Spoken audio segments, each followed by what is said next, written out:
व्याल मुखग्रास निर्णाश Hathaway Shrimad Bhagavatam शास्त्रम Kiren भाषितम।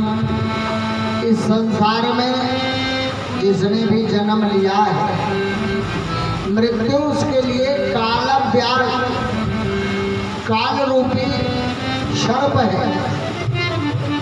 और इस काल रूपी सर्प के विष से बचने के लिए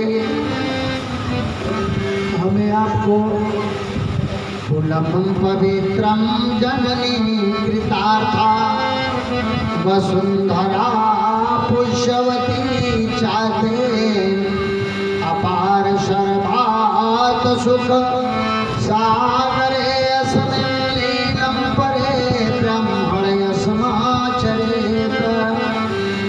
कुलम पवित्र, कुल को पवित्र करने के लिए, और जननी कृतार्था, माता के मातृत्व को पूरा करने के लिए, अस्मिन् लीले ब्रह्मण्य समाचरेत। उस पार ब्रह्म को हमको आपको इस संसार को मानना पड़ेगा। अपार सर्वात सुखम सागरे अस्मिन्, जिसने इस माया रूपी संसार के सागर में हमें आपको जन्म दिया, जन्म देने के बाद जीवन जीने का समय दिया और हर प्रकार से कल्याण का मार्ग दिया। ऐसे परमात्मा, ये भैया ये बच्चे जो पर्दे के भीतर दौड़ रहे पे नहीं कहाँ गए, उनको देखिए जरा। ये मैं कुछ न कुछ ढके पक्का देंगे। कोई तमाशा मारे या मुझे वो खींच के इधर भी तो बच्चे दौड़ रहे पता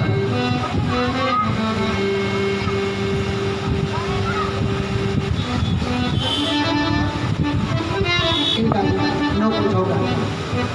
इस प्रकार सूत जी कहते हैं स्वर्ग आदि तुच्छ है, तुलने पर सत्संगति सुख के बातों से। जग के सब लाभ पराजित हैं संगति वाले लाभों से। संगति का लाभ जहाँ आपको मिलेगा, उससे संसार के सारे लाभ हल्के हो जाएंगे। लेकिन यदि कलयुग का पाप दबा देगा तो मात पिता बालकन बुलावहीं, उदर भरे स्वयं धर्म सिखावहीं। उदर भरे स्वयं धर्म सिखावहीं, उदर भरे स्वयं धर्म सिखावहीं। इस कलयुग में सत्यम नास्ति, सत्य समाप्त हो गया। तपः नास्ति, तपस्या समाप्त हो गई। शौचम नास्ति, पवित्रता नष्ट हो गई। दानम न विद्यते, अपने परिवार के प्रति ही संतुष्ट रखने की विधा समाप्त हो चुकी है। सत्य, तप, शुद्धता, दया, दान, ये सारे सद्गुण नष्ट हो चुके हैं। और इस कलिकाल में यदि मुक्ति का साधन है तो श्रीमद् भागवती वार्ता, श्रीमद् भागवत कथा की वार्ता। देवर्षि नारद जी सूत जी से कहते हैं, नारद जी एक बार इस पृथ्वी पर विचरण करते हुए अपने मन में व्यथित पीड़ित, एक बार नारद कर तल कर वीणा, हरि गुण गावत परम प्रवीणा। नारद जी भगवान का गुणगान करने में परम चतुर।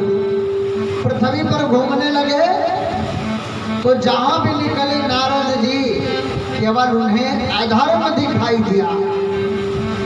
परिभाषाएं बदल गई। अधर्म में नारद जी ने देखा कि पापस्य खंडः पाखंडः निरता संता, पाप का खंड खंड और पाप में लगे हुए सारे जीव दिखाई देने लगे। सारे जीवों की दशा नारद जी ने देखा कि तरुणी प्रभुतागे श्याल को बुद्धिदायका कन्या विक्रयणोनुभानां दंपतीनां चाकल्कनम्। कलयुग में तरुणी प्रभुता, स्त्री का घर में मालिकाना चलने लगा। और श्याल को बुद्धिदाय कहा, साला आकर के मंत्री का कार्य करने लगा, बुद्धि देने लगा। कन्या विक्रयणो, पापी लोग कन्याओं को बेचने लगे। लोभा नाम दंपति नाम चाकल कनम।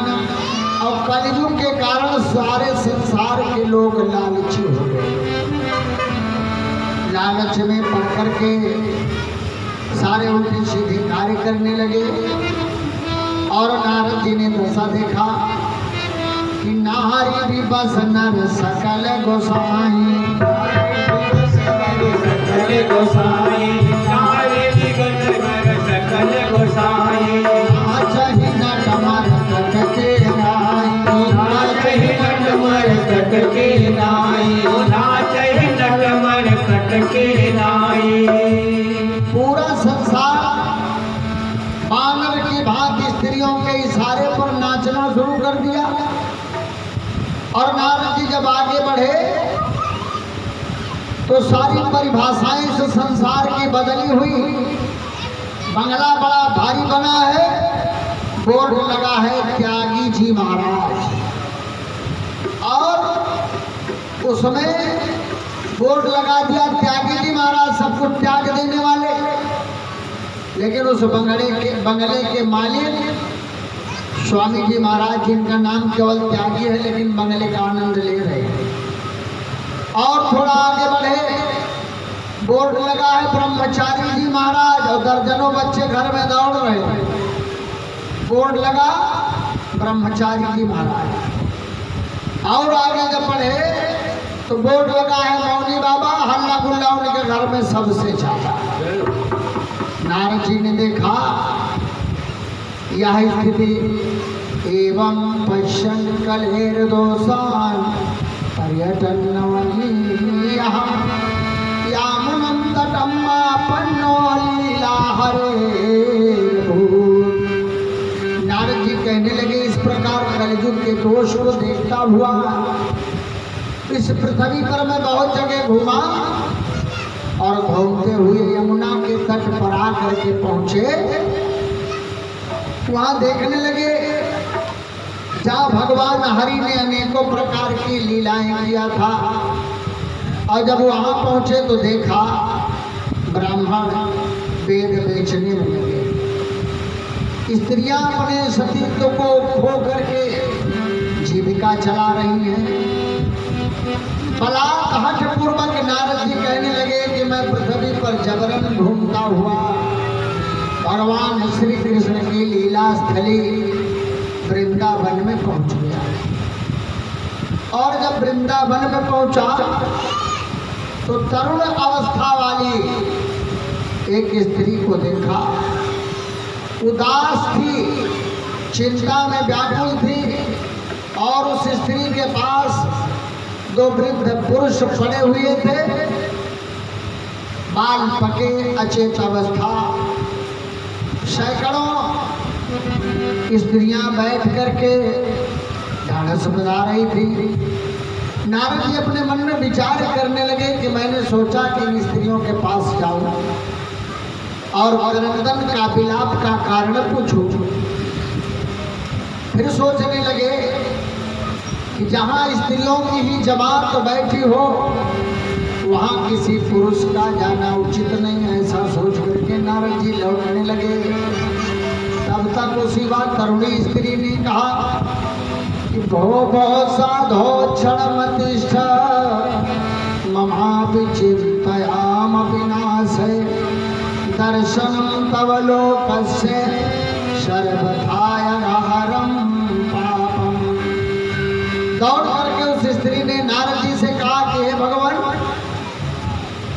आप मेरी बात को सुनो और कुछ पल रुक करके मेरे दुख को दूर करो, क्योंकि आपके दर्शन मात्र से ही संसार का दुख दूर हो जाता है कि संत बिटप सरिता गिरिधरणी, संत बिटप सरिता गिरिधरणी, रहे तो सबन की करनी। सबका इस संसार में तो जन्म हो तो हो, लेकिन संतों का जन्म दूसरे का कल्याण करने के लिए होता है। और बड़े भाग्य जब जानिए कि मिलनी नाम संत, संतन को मिल दो भलो सब कष्टन को अंतर। उस बूढ़े पुरुषों के पास बैठी हुई तरुणी स्त्री कहने लगी कि उसका परम सौभाग्य होता है जब संत मिलते हैं, और नारद जैसे संत को पा करके मैं अपना कल्याण ना कर सकूं असंभव है। इसलिए हे ईश्वर ममाप चिंतया विनाश है, मेरी चिंता को दूर कीजिए। नारद बाबा कहने लगे कि मैंने पूछा काशिचम काइमा, तुम कौन हो और तुम्हारे पास पड़े हुए अचेत अवस्था में ये दोनों पुरुष और ये बैठी हुई स्त्रियां कौन है? उस माता ने कहा कि हे ईश्वर अहम भक्तिरेति ख्याता इमाओं में तनयो मतो ज्ञान वैराग्य मानो आलियोगे गजर जरऊ। उस माता ने कहा कि हे ईश्वर मैं भक्ति के नाम से प्रसिद्ध हूँ और ये दोनों मेरे पुत्र हैं, ज्ञान वैराग्य इनका नाम है। काल की योगिनी ने जर्जर कर दिया, बूढ़ा बना दिया, और मेरे पास में जो बैठी हुई तमाम स्त्रियां हैं, गंगा आदि नदियां हैं, कलयुग के दोष के कारण ये हमारे पुत्र मलिन अवस्था को प्राप्त हो चुके हैं। नारद जी चौंक गए और कहने लगे माता ये कलयुग तो केवल आधार रूपी नाम है, एक पल जो भगवान के नाम का स्मरण कर ले उसे कल्याण के मार्ग पर भगवान स्वयं पहुंचा देते। और तुम भक्ति ज्ञान वैराग्य इस तरह ये कैसे संभव हुआ कि कलयुग केवल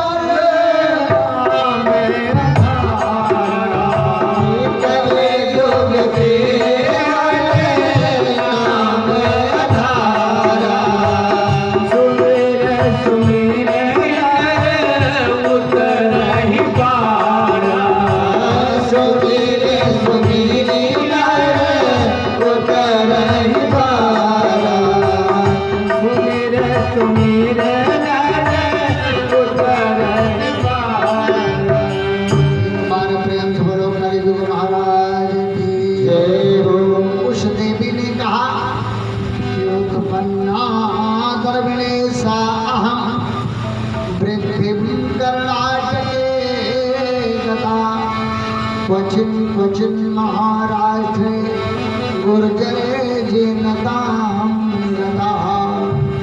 उस माता ने कहा कि द्रविड़ देश में मैं उत्पन्न हुई और दिव्य कर्नाटक के गदा, कर्नाटक में आकर के बड़ी हुई। क्वचित महाराष्ट्र गुर्जरे जीर्णताम गदा, और महाराष्ट्र के कुछ स्थानों पर जब पहुंची तो बुढ़ापा आ गया, लेकिन जैसे इस वृंदावन में आई सारा लक्षण उल्टा हो गया। धर्म दृढ़ बद्धा मूल वेद शाखा कृता कुसुमो मोक्ष फलो पादयो मधुसूदनो जयति। जैसे मैं यहाँ पहुंची सारे लक्षण उल्टे हो गए, और वृंदावन में आकर के मैं माता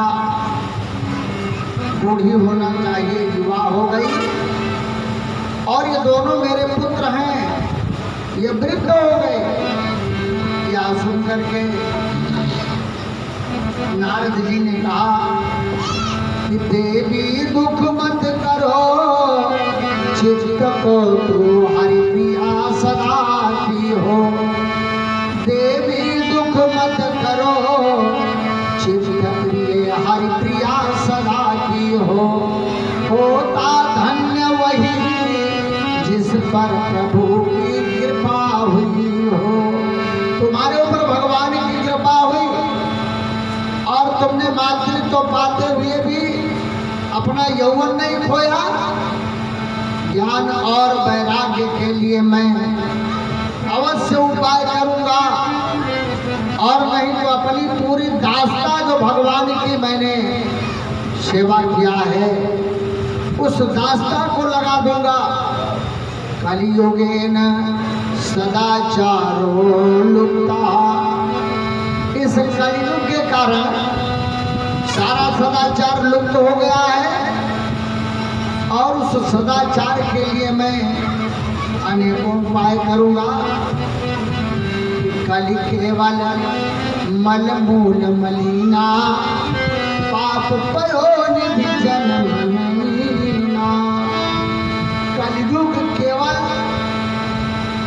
मलिनता की जड़ है, पाप पयोनिधि और पाप का समुद्र बन गया है। जनमन मीना, इसमें हर व्यक्ति एक मछली की भांति तैर रहा है।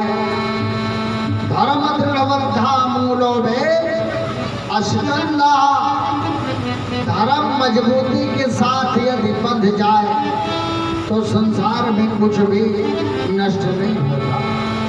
यत्फलं नास्ति तपसा न योगेन समाधिना, तत्फलं लभते मांसं कलौ केशव कीर्तनम्।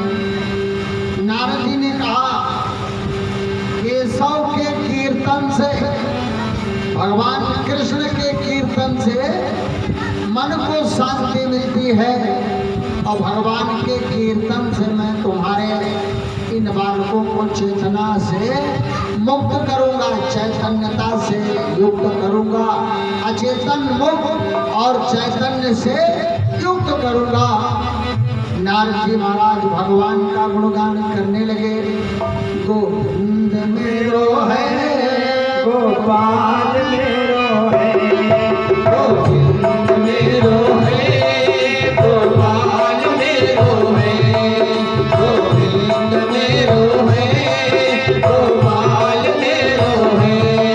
श्री बांके बिहारी नंदलाल मेरो है, श्री बांके बिहारी नंदलाल मेरो है। गोविंद मेरो है, गोपाल मेरो है, गोविंद मेरो है, गोपाल मेरो है। श्री बांके बिहारी नंदलाल मेरो है, श्री बांके बिहारी नंदलाल मेरो है। गोविंद मेरो है, गोपाल मेरो है, गोविंद मेरो है, गोपाल मेरो है, गोविंद मेरो है, गोपाल मेरो है। बोलो गोविंद भगवान की जय हो। नारद जी गोविंद गोविंद करने लगे, और भक्ति तो न जाने कितने बार गोविंद का स्मरण किया था, लेकिन जहाँ आवश्यकता तत्व की है वहाँ उस वास्तव वेद्यम वस्तु विविधता